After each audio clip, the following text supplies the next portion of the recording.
ನಮಸ್ಕಾರ ಸ್ನೇಹಿತರೆ, ಮಹಾಚಂದ್ರ ಯೂಟ್ಯೂಬ್ ಚಾನಲ್ಗೆ ತಮ್ಮೆಲ್ಲರಿಗೂ ಮತ್ತೊಮ್ಮೆ ಆತ್ಮೀಯವಾದಂತಹ ಸ್ವಾಗತ. ಸ್ನೇಹಿತರೆ, ಎಲ್ಲ ರಾಜ್ಯ ಸರ್ಕಾರಿ ನೌಕರರ ಬಹಳ ಮುಖ್ಯವಾದಂಥ ಒಂದು ಆಶಯ, ಅದರಲ್ಲಿ ಆರೋಗ್ಯ ಸಂಜೀವಿನಿ ಯೋಜನೆ ಕೂಡ ಒಂದಾಗಿತ್ತು.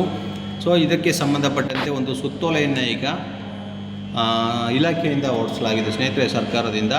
ದಿನಾಂಕವನ್ನು ನೀವು ಗಮನಿಸ್ಬೋದು, 19/4/2025. ಸೊ 19ನೇ ತಾರೀಕಿನಂದು ಹೊರಡಿಸಿರ್ತಕ್ಕಂಥದ್ದು. ಏನಪ್ಪ ಅಂತಂದರೆ, ಇಲ್ಲಿ ನಿಮಗೆ ಇದು ಆರೋಗ್ಯ ಸಂಜೀವಿನಿ ಯೋಜನೆ, ಇದೊಂದು ಆಯ್ಕೆಯನ್ನು ಮಾಡ್ಕೋಬೋದು ಅಥವಾ ಮಾಡ್ಕೊಳ್ಳದೆ ಇರ್ಬೋದು. ಈ ರೀತಿ ಒಂದು ಆಯ್ಕೆಯನ್ನು ಕೊಟ್ಟಿರ್ತಕ್ಕಂಥದ್ದು. ಇದಕ್ಕೆ ಸಂಬಂಧಪಟ್ಟಂತೆ ಕೆಲವೊಂದು ಸೂಚನೆಗಳನ್ನು ಈಗ ಸರ್ಕಾರ ಹೊರಡಿಸಿದೆ ಈ ಸುತ್ತೋಲಿನಲ್ಲಿ. ಇದು ಎಲ್ಲ ನೌಕರರು ನೋಡಬೇಕಾದಂತಹ ಬಹಳ ಮುಖ್ಯವಾದಂಥ ಮಾಹಿತಿ ಅಂತಲೇ ಹೇಳ್ಬೋದು. ಯಾಕೆಂದರೆ ಪ್ರತಿಯೊಂದು ಸೂಚನೆ ಸರ್ಕಾರ ಏನೇನು ಹೊರಡಿಸಿದೆ ಅನ್ನೋದ್ರ ಬಗ್ಗೆ ನಾನು ಈ ವಿಡಿಯೋನಲ್ಲಿ ನಿಮಗೆ ತಿಳಿಸ್ಕೊಡ್ತಾ ಇದ್ದೀನಿ. ವಿಡಿಯೋ ಸ್ಕಿಪ್ ಮಾಡ್ದೇನೆ ಪೂರ್ತಿಯಾಗಿ ನೋಡಿ. ಹಾಗೆ ನಮ್ಮ ಚಾನಲ್ನ ಇನ್ನೂ ಯಾರು ಸಬ್ಸ್ಕ್ರೈಬ್ ಮಾಡ್ಕೊಂಡಿಲ್ಲ ಅವರು ಈ ಕೂಡಲೇ ಸಬ್ಸ್ಕ್ರೈಬ್ ಮಾಡ್ಕೊಳ್ಳಿ.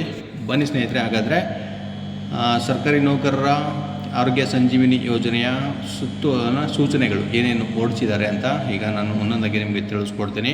ವಿಷಯದಲ್ಲಿ ನೀವು ಗಮನಿಸ್ಬೋದು, ರಾಜ್ಯ ಸರ್ಕಾರಿ ನೌಕರರು ಹಾಗೂ ಅವರ ಕುಟುಂಬದ ಅವಲಂಬಿತ ಸದಸ್ಯರಿಗೆ ಕರ್ನಾಟಕ ಆರೋಗ್ಯ ಸಂಜೀವಿನಿ ಯೋಜನೆಯ ಮೂಲಕ ನಗದು ರಹಿತ ಆರೋಗ್ಯ ಸೇವೆಗಳನ್ನು ಒದಗಿಸುವ ಬಗ್ಗೆ ಹಾಗೂ ಯೋಜನೆಯಡಿ ಸರ್ಕಾರಿ ನೌಕರರ ನೋಂದಾವಣಿ ಮತ್ತು ಆಯ್ಕೆ ಕುರಿತು ಸೂಚನೆಗಳು ಈ ಆದೇಶದಲ್ಲಿ ಇರ್ತಕ್ಕಂಥದ್ದು.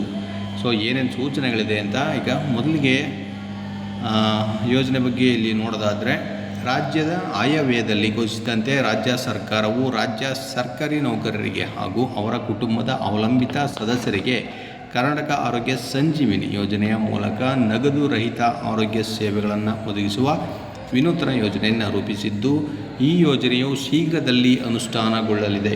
ಈ ಯೋಜನೆಯನ್ನು ಸುವರ್ಣ ಆರೋಗ್ಯ ಸುರಕ್ಷಾ ಟ್ರಸ್ಟ್ ಮೂಲಕ ಅನುಷ್ಠಾನಗೊಳಿಸಲಾಗುತ್ತಿದೆ. ಈ ಯೋಜನೆಯ ಕಾರ್ಯನೀತಿ ಸೂಚನೆಗಳನ್ನು ಸರ್ಕಾರದ ಆದೇಶ ಸಂಖ್ಯೆ, ಇದು ಗಮನಿಸಬೇಕು, ಈ ಆದೇಶ ಸಂಖ್ಯೆಯಲ್ಲಿ ಡೀಟೇಲ್ ಆಗಿ ಕೊಟ್ಟಿದ್ದಾರೆ ಸ್ನೇಹಿತರೆ, ಅದನ್ನೇ ಇಲ್ಲಿ ಹೇಳಲಾಗಿದೆ.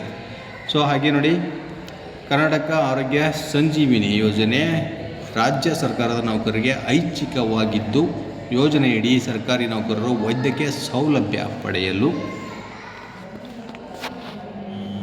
ಅಥವಾ ಹೊರಗುಳಿಯಲು ಅಥವಾ ಆಯ್ಕೆ ಮಾಡಲು ಅಥವಾ ಇಚ್ಛೆ ವ್ಯಕ್ತಪಡಿಸುವ ಕುರಿತಂತೆ ಈ ಕೆಳಕಂಡ ಸೂಚನೆಗಳನ್ನು ಹೊರಡಿಸಲಾಗಿದೆ ಹಾಗೂ ಅನುಬಂಧಗಳನ್ನು ಲಗತ್ತಿಸಲಾಗಿದೆ.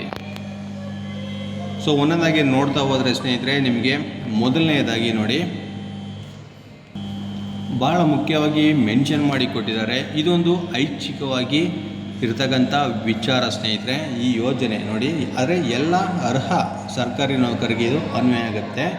ಆದರೆ ಈ ಯೋಜನೆಯ ಸೌಲಭ್ಯವನ್ನು ಇದು ಕಡ್ಡಾಯ ಆಗಿರೋದಿಲ್ಲ, ಎಲ್ಲರೂ ಪಡ್ಕೊಳ್ಳಬೇಕು ಅಂತ ಕಡ್ಡಾಯ ಆಗಿರೋದಿಲ್ಲ. ಸೊ ಅದನ್ನು ಕೂಡ ಇಲ್ಲಿ ಮೆನ್ಷನ್ ಮಾಡಿದ್ದಾರೆ.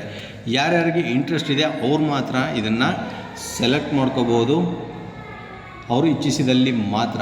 ಹಾಗೂ ಅವರು ಇಚ್ಛೆ ಪಡಲಿಲ್ಲ ಅಂತಂದರೆ ಅದಕ್ಕೂ ಕೂಡ ಒಂದು ಫಾರ್ಮೇಟನ್ನು ಕೊಟ್ಟಿದ್ದಾರೆ, ಅದನ್ನು ಫಿಲ್ ಮಾಡಿ ನೀವು ನಿಮ್ಮ ಇಚ್ಛೆಯನ್ನು ಸಲ್ಲಿಸ್ಬೋದು ಅಂತ ಇಲ್ಲಿ ಹೇಳಲಾಗಿದೆ. ಹಾಗೆ ಎರಡನೇದು ನೋಡೋದಾದರೆ, ನೋಂದಾವಣೆಗೆ ಸಂಬಂಧಿಸಿದಂತೆ ಉಲ್ಲೇಖಿತ ದಿನಾಂಕ 9/3/2023 ಆದೇಶದ ಅನುಬಂಧಗಳಲ್ಲಿ ನೋಂದಾವಣೆ ಅರ್ಜಿ ನಮೂನೆಗಳನ್ನು, ವಿವಿಧ ಘೋಷಣಾ ಪತ್ರಗಳನ್ನು ಹಾಗೂ ನೋಂದಾವಣೆ ಕಾರ್ಯವಿಧಾನಗಳನ್ನು ನಿರ್ದಿಷ್ಟಪಡಿಸಲಾಗಿದೆ. ಇವುಗಳನ್ನು ಎಲ್ಲ ಸರ್ಕಾರಿ ನೌಕರರು ಹಾಗೂ DDOಗಳು ತಪ್ಪದೇ ಅನುಸರಿಸತಕ್ಕದ್ದು. HRMS ತಂತ್ರಾಂಶದಲ್ಲಿ DDOಗಳು ಅರ್ಜಿಗಳನ್ನು ಅಪ್ಲೋಡ್ ಮಾಡಲು ಕ್ರಮ ವಹಿಸುವುದು ಅಂತ ಇಲ್ಲಿ ಹೇಳಲಾಗಿದೆ. ಯೋಜನೆಯಲ್ಲಿ ಸರ್ಕಾರಿ ನೌಕರರನ್ನು ನೋಂದಾಯಿಸುವ ಬಗ್ಗೆ HRMS ನಿರ್ದೇಶನಾಲಯವು ಸಹ ದಿನಾಂಕ 30/5/2023 ಹಾಗೂ 5/6/2023 ವಿವರವಾದ ಮಾರ್ಗಸೂಚಿಗಳನ್ನು ಹಾಗೂ KSS DDO ಬಳಕೆದಾರರ ಕೈಪಿಡಿ ಹಾಗೂ ವೆಬ್ ಅಪ್ಲಿಕೇಶನ್ ಮುಂತಾದ ವಿವರಗಳನ್ನು ನೀಡಿರುತ್ತದೆ. ಈ ಸೂಚನೆಗಳನ್ನು ಎಲ್ಲ ಇಲಾಖೆಗಳ DDOಗಳು ತಪ್ಪದೇ ಅನುಸರಿಸುವುದು ಹಾಗೂ ನೌಕರರ ನೋಂದಾವಣೆಯನ್ನು ಚುರುಕುಗೊಳಿಸುವುದು. ಹಾಗೂ ಮುಖ್ಯವಾಗಿ 4ನೇದು ನೋಡಿ, ನಿಮಗೆ ಹೈಲೈಟ್ ಮಾಡಿ ಕೊಟ್ಟಿರ್ತಕ್ಕಂಥದ್ದು, ಸರ್ಕಾರಿ ನೌಕರರ ಯೋಜನೆಗೆ ಒಳಪಡಲು ಆಯ್ಕೆಯನ್ನು ವ್ಯಕ್ತಪಡಿಸಲು ಉದ್ದೇಶಿಸಿದಲ್ಲಿ ದಿನಾಂಕ 20/5/2025 ಒಳಗಾಗಿ ಈ ಸಂಬಂಧ ಅನುಬಂಧ 2ರ ನಮೂನೆ 1ರಲ್ಲಿ ಘೋಷಣೆಯನ್ನು ತನ್ನ ಮೇಲಧಿಕಾರಿ ಮೂಲಕ DDOಗಳಿಗೆ ಸಲ್ಲಿಸತಕ್ಕದ್ದು. ಇಂತಹ ಘೋಷಣೆಯನ್ನು ಸಲ್ಲಿಸುವ ನೌಕರರಿಂದ ಯೋಜನೆಯ ವಂತಿಗೆಯನ್ನು ಮೇ 2025 ಮಾಹೆಯಿಂದ ಸ್ವಯಂಚಾಲಿತವಾಗಿ HRMSನಲ್ಲಿ ಕಟಾಯಿಸಲಾಗುವುದು. ಸೊ ಮುಖ್ಯವಾಗಿ ನೀವು ಗಮನಿಸಬೇಕು, ನೀವು ಈ ಸ್ಕೀಮ್ನಲ್ಲಿ ಒಳಪಡೋದಾಯಿತು ಅಂತಂದರೆ ಸ್ನೇಹಿತರೆ, ನಿಮ್ಮ ಮೇ ತಿಂಗಳ ಸಂಬಳದಿಂದನೇ ಈ ವಂತಿಗೆ ಕಟ್ಟಾಗುತ್ತೆ. ಸೊ ಅದನ್ನಲ್ಲಿ ಮೆನ್ಷನ್ ಮಾಡಿ ಹೇಳಿದ್ದಾರೆ. ನೌಕರರು ಈ ಯೋಜನೆಗೆ ಒಳಪಡದೆ ಇರಲು ಇಚ್ಛಿಸಿದ್ದಲ್ಲಿ ದಿನಾಂಕ 20/5/2025 ಒಳಗಾಗಿ ಈ ಅನುಬಂಧ 2 ನಮೂನೆ 2 ಇದರಲ್ಲಿ ಘೋಷಣೆಯನ್ನು ತನ್ನ ಮೇಲಧಿಕಾರಿ ಮೂಲಕ DDOಗಳಿಗೆ ಸಲ್ಲಿಸತಕ್ಕದ್ದು. ತಪ್ಪಿದಲ್ಲಿ ಇಂತಹ ನೌಕರರು ಯೋಜನೆಗೆ ಒಳಪಡಲು ಇಚ್ಛಿಸಿದ್ದಾರೆಂದು ಪರಿಗಣಿಸಿ ಅವರ ಮೇ 2025 ವೇತನದಿಂದ HRMS ಮುಖಾಂತರ ವಂತಿಗೆ ಕಟಾವಣೆ ಮಾಡಲಾಗುತ್ತೆ. ಸೊ ಇದೊಂದು ನೀವು ಪ್ರಮುಖವಾಗಿ ಗಮನಿಸಲೇಬೇಕಾದಂಥ ವಿಚಾರ ಸ್ನೇಹಿತರೆ. ನೀವು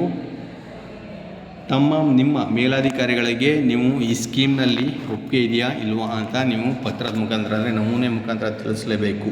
ಇನ್ ಕೇಸ್ ನಿಮ್ಗೆ ಇಷ್ಟ ಇಲ್ಲ ಅಂತಂತ ಆಗಿದ್ದು ನೀವು ನಿಮ್ಮ ಮೇಲಾಧಿಕಾರಿಗಳಿಗೆ ವಿಚಾರವನ್ನು ಮುಟ್ಟಿಸಿಲ್ಲ ಪತ್ರದ ಮುಖಾಂತರ ನಮೂನೆ ಮುಖಾಂತರ ಅಂತಂದರೂ ಕೂಡ ನಿಮ್ಮ ಸ್ಯಾಲ್ರಿನಲ್ಲಿ ಡಿಡಕ್ಟ್ ಆಗೇ ಆಗುತ್ತೆ. ಈ ಸ್ಕೀಮ್ಗೆ ಎಷ್ಟು ಹಣ ಕಟ್ಟಬೇಕೋ ಅಷ್ಟು. ಸೊ ಯಾವುದಕ್ಕೂ ನೀವು ಡಿಲೇ ಮಾಡೋ ಹಾಗಿಲ್ಲ. 20ನೇ ತಾರೀಕು 5ನೇ ತಿಂಗಳು ಅಂದರೆ ಮೇ 20ನೇ ತಾರೀಕು ತನಕ ನಿಮಗೆ ಕಾಲಾವಕಾಶವನ್ನು ಕೊಡಲಾಗಿದೆ. ಅಷ್ಟರಲ್ಲಿ ನೀವು ನಿಮ್ಮ ಅನಿಸಿಕೆಗಳನ್ನು ನಮೂನೆ ಮುಖಾಂತರ ತಿಳಿಸ್ಬೇಕಾಗುತ್ತೆ. ನಮೂನೆ 2 ಮುಖಾಂತರ ನೀವು ತಿಳಿಸ್ಬೇಕಾಗತ್ತೆ. ಈ ಯೋಜನೆಗೆ ನೋಡಿ, ಸರ್ಕಾರಿ ನೌಕರರ ವಂತಿಗೆ ಎಷ್ಟು ಕಟ್ಟಾಗುತ್ತೆ ಯಾವ್ಯಾವ ಗ್ರೂಪ್ನವ್ರಿಗೆ ಅಂತ ಇಲ್ಲಿ ಕೊಟ್ಟಿದ್ದಾರೆ. ಗ್ರೂಪ್ ಎ ಅವ್ರಿಗೆ 1,000 ಪ್ರತಿ ತಿಂಗಳಿಗೆ ಸ್ನೇಹಿತರೆ. ಇದು ನೀವು ಇಲ್ಲಿ ಗಮನಿಸಬೇಕು, ಇದು ಮಾಸಿಕ ವಂತಿಗೆ ಆಗಿರುತ್ತೆ. ಗ್ರೂಪ್ ಬಿ ಅವ್ರಿಗೆ 500 ರೂಪಾಯಿ ಆಗಿರುತ್ತೆ. ಹಾಗೂ ಗ್ರೂಪ್ ಸಿ ಅವ್ರಿಗೆ 350, ಗ್ರೂಪ್ ಡಿ ಅವ್ರಿಗೆ 250 ರೂಪಾಯಿ ಆಗಿರುತ್ತೆ. ಇದು ಪ್ರತಿ ತಿಂಗಳು ನಿಮ್ಮ ಸಂಬಳದಲ್ಲಿ ಕಟ್ಟಾಗ್ತಾ ಬರುತ್ತೆ. ಯಾವಾಗಿಂದ ಅಂತಂದರೆ ಮೇ 2025ರಿಂದ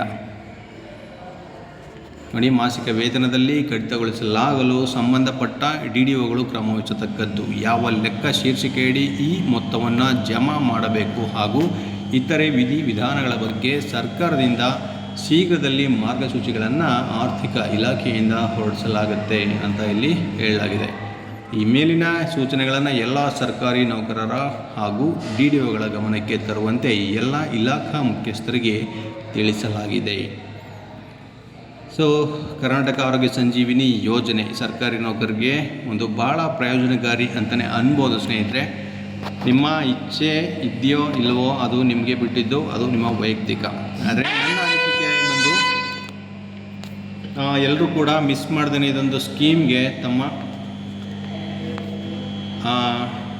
ಒಪ್ಪಿಗೆಯನ್ನು ನೀಡಬೇಕು ಅಂತ ನಾನು ಹೇಳಕ್ಕೆ ಬಯಸ್ತೇನೆ.